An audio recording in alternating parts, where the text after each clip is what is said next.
time. Now I'm going to introduce myself to YouTube, Facebook, LinkedIn, Twitter. Hi, I'm Dr. Wendy Walsh. I'm known as America's relationship expert because I've written 3 books on relationships. I did a dissertation on attachment theory. I'm a psychology professor, not a therapist, but I'm happy to weigh in on my live streams answering relationship questions. Okay, so if you have any questions, you can post them here. I see that I just got a ping saying President Biden is delivering his State of the Union address. So if you want to go there, you should. But thanks if you're still here. I'm going to do this for a few minutes more, and then I'm going over to my Patreon Zoom room. If you want to join my Patreon, it's really easy. It's $10 a month. My podcasts are there. My books are there. Articles are there. I do live streams on Zoom rooms, and you just go to patreon.com/Dr. Wendy Walsh. If you respect women, you don't sleep with their husband, accept a date with him at a restaurant, call his wife and have her meet him instead. Interesting. Who are you talking to? Did somebody say they're dating a married man? Look, there are moral codes in human culture, and there's human mating behavior. And evolutionary psychologists and anthropologists know that more than 50% of humans are considered monogamous, mating with one mate for life. That's a pretty high number, actually.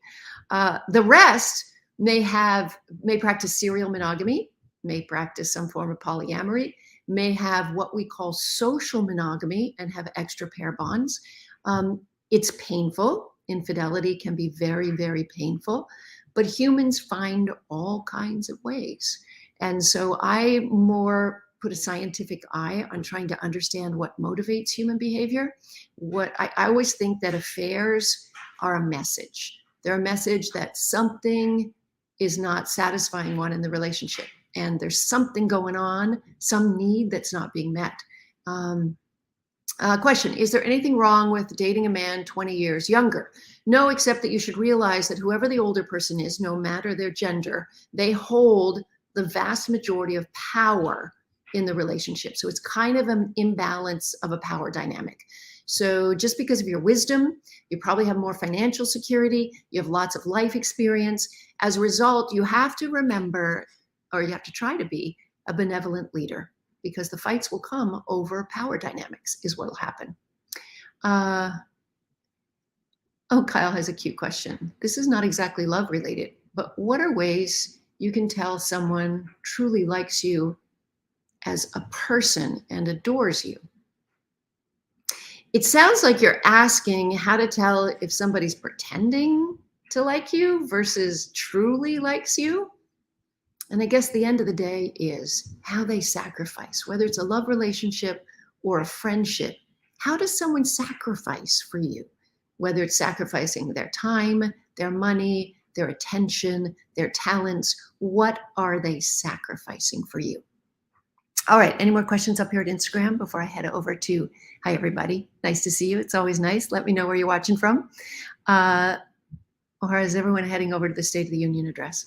In about 20 minutes, I'm going to be on Patreon Live in a Zoom room. How can you go from anxious relationship type to secured relationships type? Well, according to the research, there are 3 kinds of relationships that can help heal attachment injuries. The research says that if you're lucky enough to choose someone, because on paper they looked good, who has a secure attachment style, that sometimes you can be healed within that relationship. Also, there's research to show that parents and children, if a parent has an insecure attachment style and they keep their child close, children never leave. So that often heals abandonment issues. But the biggest one and the most important is a good relationship with a licensed therapist, because no matter what degree your therapist has or what their licensure is, it is the consistency of the relationship and sticking to it that starts to kind of reparent the brain. And that's one way that people can heal. That's what the research says. Any more questions before I head over? Hi, everybody. I see you joining, you're waving, you're saying hi. That's nice. I like to know where you're watching from so I can say hi to your hometown. How to express deeper feelings toward a friend without endangering our friendship. What deeper feelings? You mean romantic attraction? Then you're going to take a risk. You can keep it in the friend zone forever if that's what you want. But as soon as you open the door to letting them know that you're interested in them romantic, you may endanger the friendship. But I think it's worth the risk. That's what I think. Hi, Miami. How are you? Oh, yeah, romantic attraction. I got it. I think I answered correctly. Hi, Anaheim. How are you? Nice to see you. Where else are you guys watching down here? I see another camera here on YouTube, but I don't see many YouTube watchers right now. You're quite welcome. All right. I'm going to wait a minute to see if you have another question. What if a guy never initiates a conversation and prefers texting to call? Oh, this is a big question. First of all,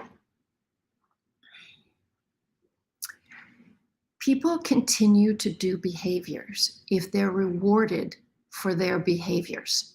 So if somebody's texting and you're texting back, why do they need to call?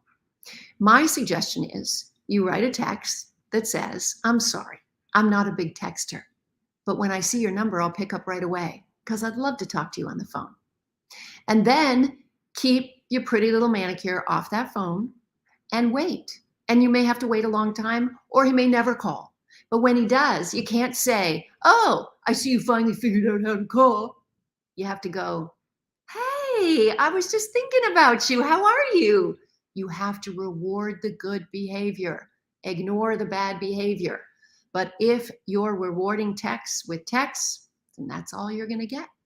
See, we can shape people's behavior by thinking about their reward system. Aw, Tammy, thank you. I'm going to put you up there. Pretty face from Facebook. Nice to see you, Tammy.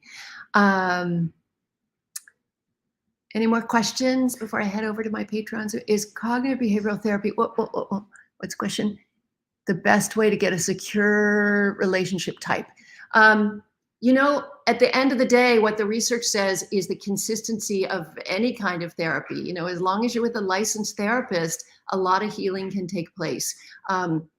I personally am a recipient of psychoanalytic therapy, so I lean more. I mean, I'm a psychology professor, so I teach all about the different styles of therapy. But as a patient for many, many, many years, I participated in psychoanalytic therapy, and I felt for me that really healed me because I got to the root of what was going on in my childhood and, you know, why I had these abandonment issues or why I had this anxious, ambivalent style.